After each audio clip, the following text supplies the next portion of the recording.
Salut, c'est Chassol pour Melody Makers. Salut, c'est Chassol pour Melody Makers.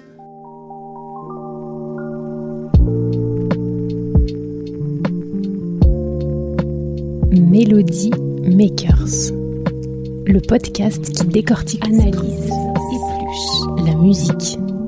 Melody Makers. Je suis avec celui qui a une véritable obsession pour l'harmonie. Christophe Chassol me reçoit chez lui, il est installé derrière son piano et durant cet entretien, il nous raconte son parcours musical, ses influences, sa passion pour l'harmonisation du discours qu'il développe déjà depuis plusieurs années dans ses albums. Il décortique pour nous sa musique, ce génial mélange entre le montage des mélodies du réel qu'il enregistre au cours de ses différents voyages avec la beauté de ses arrangements joués au piano Fender Rhodes. Quand Chassol fait du Chassol pour Melody Makers, voilà ce que ça donne. Branchez le casque, montez le son, on l'écoute. Salut, c'est Chassol pour Melody Makers.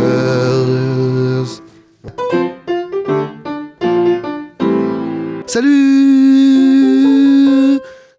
Bonjour Christophe, c'est un réel plaisir de faire ce 20e épisode de Melody Makers avec toi. Vraiment. Ma première question est toute simple. Quel a été ton premier contact avec la musique ? J'imagine que c'est avec ton père, qui était musicien. Mon premier contact avec la musique ? Oui, j'imagine que c'était mon père qui nous faisait travailler, qui passait des disques. On allait dans des répétitions avec lui, dans les répétitions de ses groupes. J'imagine que c'est ça, les premiers contacts, ouais. Ton père jouait d'un instrument, non ? Oui, il était saxophoniste et clarinettiste et il avait des groupes de big in jazz, voilà. Et puis il s'était inscrit lui au conservatoire quand il arrivait, je pense qu'il arrivait en 62 en France et il s'est inscrit en 70 au conservatoire en saxophone classique. Il faisait des quatuors de sax. Quelle est ta formation musicale ? T'as commencé très jeune la musique ?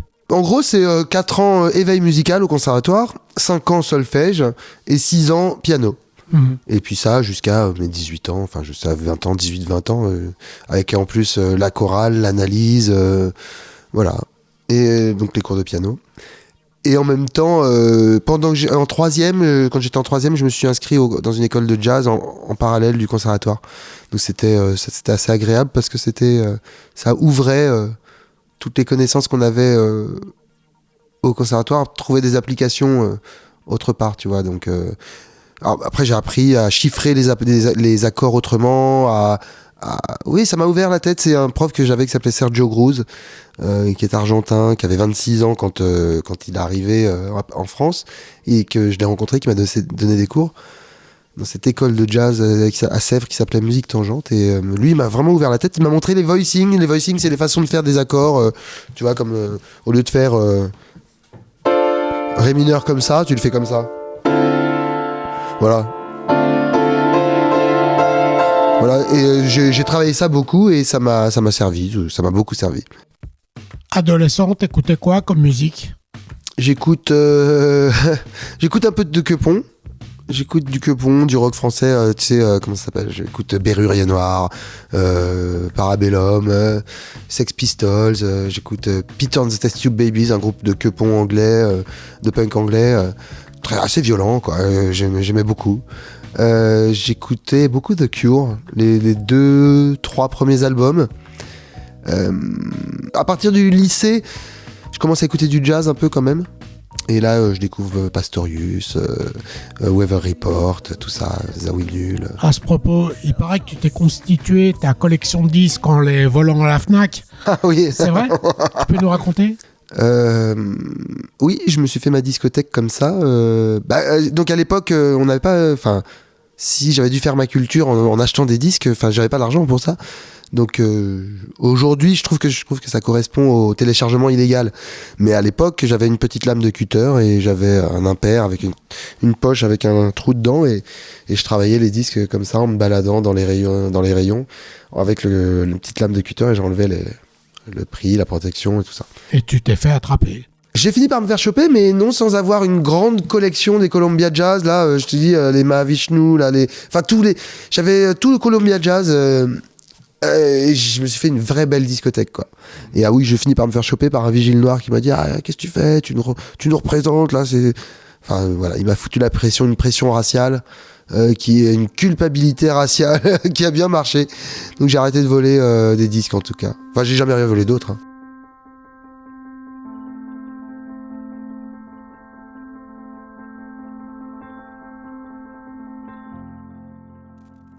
À quel moment et comment as-tu été signé chez Tricatel, ce label indépendant fondé par Bertrand Burgalat ? Bah écoute, à cette époque-là, moi j'ai quand même pas mal tourné avec des tas de gens de la scène française. Je connais beaucoup de monde, des acteurs de de la musique en France. Et personne ne veut me signer. Tu sais, oui, je me dis, mais je crois que j'en suis même à me dire. Mais c'est chaud quand même, là je vois des tas de gens qui signent et tout, moi je trouve personne qui tu vois, on me dit que c'est trop compliqué, que c'est trop bizarre, que c'est pas assez bien produit, des choses comme ça quoi. Et donc j'ai déjà rencontré Bertrand Burgalat à cette époque. Je l'ai rencontré parce que j'ai fait la musique du logo Gaumont en 2002 et que lui il avait fait celle de la musique du logo Gaumont d'avant.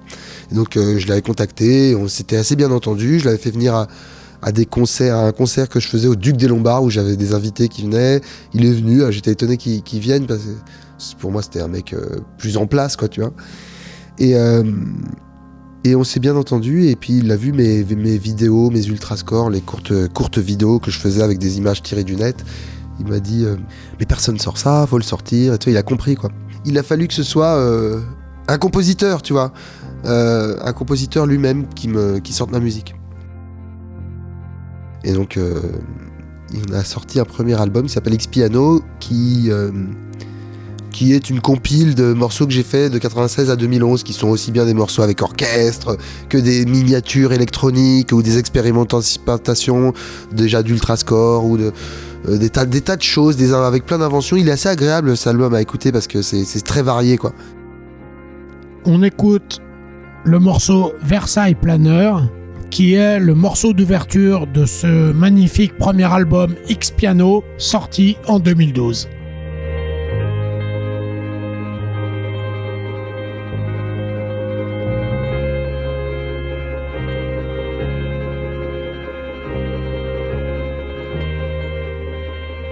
C'est le seul qui s'intéresse finalement à cette obsession que tu as pour l'harmonie. Ouais, mais alors je veux dire qu'il la partage aussi, mais ce que je veux dire, c'est que ouais, il faut un peu de vision quand même pour quoi qu'on fasse. Hein, je veux dire, quoi qu'on produise, des gens qui repèrent des gens, tu vois, qui voient avant les autres. Ce qui est intéressant dans le travail que tu développes, c'est l'apport de la vidéo. Aujourd'hui, tu tournes tes propres images qui sont projetées pendant tes concerts. Tout ça est complètement en rapport avec la musique, puisque c'est le montage de ces images qui forme la structure de tes compositions. Oui, on joue. C'est un troisième membre, l'écran en fait. C'est vraiment, on le considère comme ça. C'est un trio, tu vois, entre le batteur, moi au clavier et basse et l'écran. Donc on est le regard du spectateur, je pense, fait un triangle en étant quand même pas mal scotché sur les écrans parce que souvent ils sont très grands et on est dedans, nous, on est dedans. Et oui, c'est un dialogue à trois. Et dans lequel il faut la précision, le plaisir vient de la synchro, quoi, de l'effet de synchro. Parfois, tu peux avoir l'impression que le batteur déclenche des choses de montage, mais ce qui n'est pas le cas, c'est un film fixe. Oui, parce que vous jouez sur et avec les images. Justement, est-ce que tu peux nous expliquer avec tes mots ce que sont les ultrascores ? Le terme ultrascore, c'est un petit néologisme que j'ai formé quand j'étais en résidence. J'étais à LA à l'époque, à Los Angeles pendant 2 ans, dans un centre d'art. J'avais du temps pour expérimenter, pour chercher, quoi. Et donc, en 2005, il y a YouTube qui arrive, et là, je me rends compte, avec toutes les expérimentations que je fais, avec les musiques de films que je fais, et avec la musique que j'écoute, notamment celle d'Hermeto Pascoal, ou de Steve Reich, qui font de l'harmonisation de discours déjà. Pensamento positivo, c'est ce compositeur brésilien Hermeto Pascoal. Donc l'album s'appelle Festa dos Deus en 1992. Donc il harmonise une petite fille avec sa mère dans leur bain, un discours de président, un commentaire de match de foot. et je crois que c'est un peu des interludes dans l'album.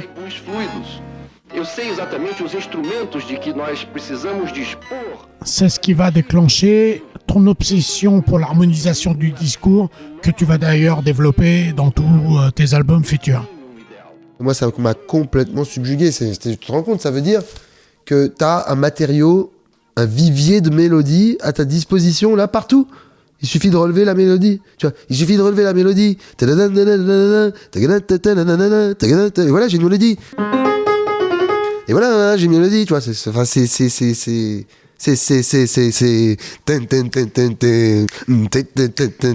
c'est ça, quoi. Oui, c'est génial. C'est génial, t'as du matériau partout. Dès qu'il y a du son, bah en fait, c'est ce que font les hommes, hein, ils font de la musique avec des sons, ouais. C'est aussi simple que ça. Tu trouves l'inspiration dans ce que tu entends en permanence, quoi. Non, ça c'est pour trouver du matériau. Mais sinon, l'inspiration, c'est autre chose, ça peut être des choses. C'est des choses que je lis, des choses qu'on me dit, des choses que je vois. Enfin, ça peut pas que des choses que j'entends. Ah oui, d'accord. C'est donc ce que tu appelles des ultrascores. Donc un score, c'est une musique de film. Score, ça veut dire partition en anglais. Film score, ça veut dire musique de film. Et moi, je fais des scores ultra, des film scores qui sont ultra, c'est-à-dire ultra objectives, hyper objectives, puisqu'ils se servent du son du film lui-même pour fabriquer la musique du film. Donc en gros, un ultra score, c'est un film, une musique de film qui se fabrique avec les sons du film. Voilà, c'est ça.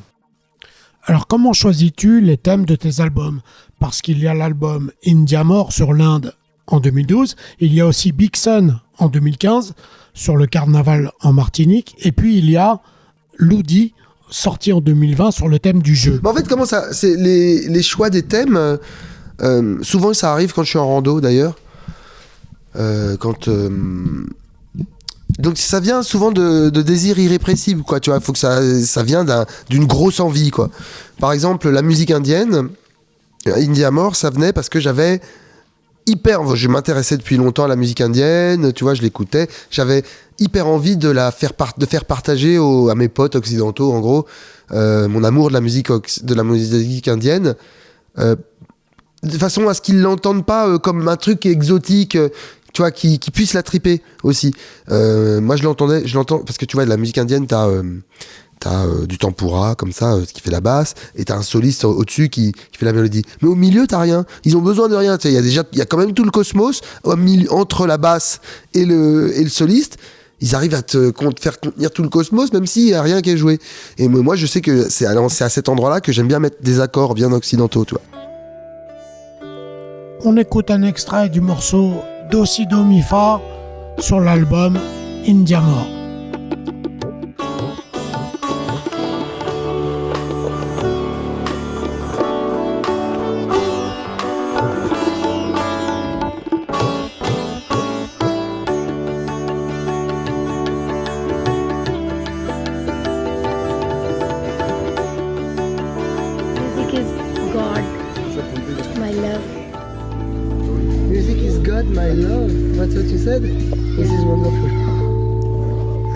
Donc moi j'avais envie de faire connaître ça aux amis, à mes amis, et puis j'avais un truc en tête très précis. Tu me demandais comment je choisissais les thèmes des albums. Donc pour l'Inde, il y avait la musique indienne comme matériau, et puis je voulais voir en film un tabliste en train de faire des TK, des bols, c'est-à-dire de scander les noms des frappes qu'il fait sur sa percussion, c'est-à-dire par exemple voilà,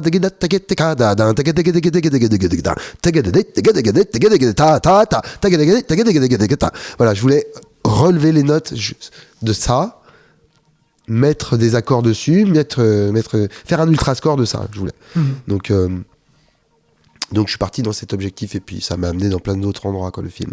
Pour la Martinique, tu vois, je voulais faire un film sur le Brésil. Je pars au Brésil en repérage, et je me retrouve à Ilha Grande, une île, tout ça, et puis je me dis, mais tout, en fait, ici, c'est dingue, hein, les voitures. Je suis avec ma copine, tu vois, on est là, on se dit les voitures, les gens, la musique que t'entends, tout ressemble à la Martinique ici. Ah mais attends, mais j'ai qu'à faire un film sur la Martinique en fait, puisque en plus je parle la langue, tandis que je parle pas portugais, tu vois. Donc voilà, c'est venu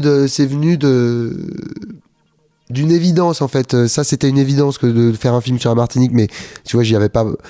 Ça a pris des détours. D'abord, je me disais que j'allais faire un film sur le Brésil, mais voilà, pour la Martinique, c'était je voulais voir le carnaval. Je voulais mélodifier le carnaval. Je voulais mélodifier les frappes de batterie, de percussion du carnaval. J'avais un plan en tête. Et je voulais aussi, surtout, faire un chant d'oiseau. Mais non, donc il fallait que je filme un oiseau. J'avais ces deux trucs-là. Donc après le film, c'est nature, créole et carnaval. On écoute un extrait de Birds de Christophe Chassol.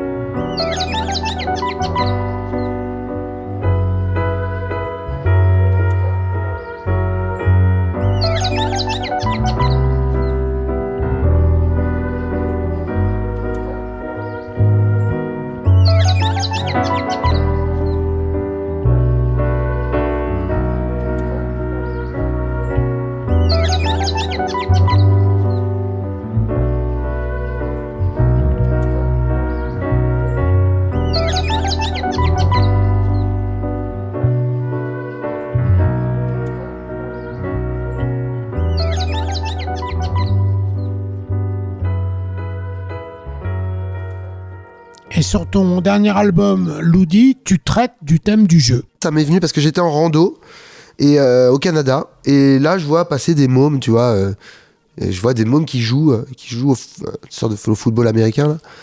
Et il y en a un qui lance la balle, qui fait touchdown comme ça, et je fais ah ouais, si je m'intéresse au jeu, je vais avoir plein de biscuits, des phrases dingues, des phrases lourdes de sens, tu sais, genre t'as perdu, j'ai gagné, nanana, et du biscuit, de la musique, quoi, tu vois. Je savais que c'était un vivier à matériaux pour Ultrascore, le jeu, le thème du jeu. Mmh. Et là, il y a ce morceau magnifique sur les fillettes qui font un jeu de main dans une cour de récré. On écoute un extrait de ce morceau qui s'appelle Savannah Céline Aya.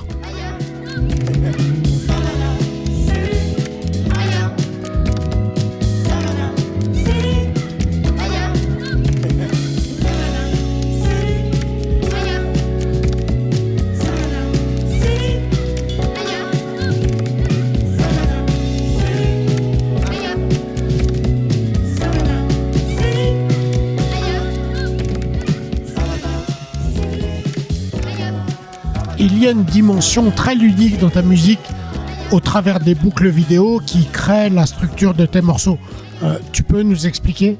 Du fait que le montage soit de la composition ? Oui. Oui, c'est-à-dire, oui, le nombre de répétitions, le nombre de fois qu'on va répéter tel passage, l'art de la boucle, on va dire. L'art de la boucle, c'est un truc qui se développe. Moi, j'aime bien ma façon de boucler. Je m'amuse beaucoup à boucler, à louper les éléments, à les étirer, les superposer, les décaler, enlever leur son, leur remettre leur son, mettre leur son sur autre chose, sur une autre boucle. C'est hyper agréable. Et donc le montage, moi quand je travaille, j'ai un soft de musique et un soft de montage ouvert en même temps, et je vais de l'un à l'autre. Il y a des softs où il y a les deux, mais je suis habitué comme ça. Et donc oui, composer, c'est monter, c'est composer, en effet. Est-ce que la musique que tu fais, c'est finalement celle que tu rêves d'écouter ? Oui. Après, il y en a, et j'aimerais que dans celle que je rêve, c'est la même musique, mais en mieux faite, quoi, mieux produite, un peu mieux écrite, avec de meilleurs arrangements, voilà. Mais faut le temps, ça prend du temps à faire. Je sais que Jean-Claude Vannier est un des compositeurs qui t'a beaucoup influencé, comme Ennio Morricone, Steve Reich, etc. Jean-Claude Vannier sera mon invité dans le prochain épisode. T'as une question à lui poser ? Alors, message pour Monsieur Vannier. de la part de Christophe Chassol. En fait, il y a 3 choses. Déjà, je suis un grand admirateur. Ensuite, il paraît que vous étiez à un concert que j'ai donné à où est-ce que c'était ? Au Bazar à 7, je crois. Et que vous étiez dans la salle, mais on ne vous a pas vu après. Alors, pourquoi est-ce que vous n'êtes pas venu nous voir ? J'aurais bien aimé vous rencontrer. Et troisièmement, c'est pas vraiment une question, c'est merci pour l'arrangement de 2 notes dans Mélodie. Mi fa va, mi fa va, mi fa va, mi fa va, mi fa va, mi fa va. C'est du génie pur. Merci beaucoup pour toute votre musique et le travail. Salut. Merci Christophe Chassol. Ouais, avec plaisir. Je te laisse travailler. C'est vrai que là, j'ai pas encore bossé. Avant de nous quitter, Chassol joue pour Melody Makers le concerto en sol de Ravel.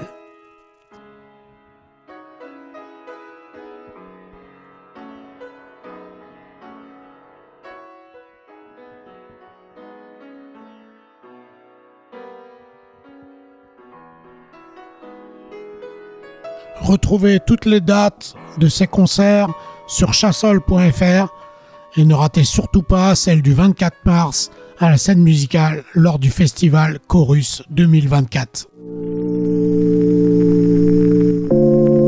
C'était Melody Makers, le podcast qui décortique la musique.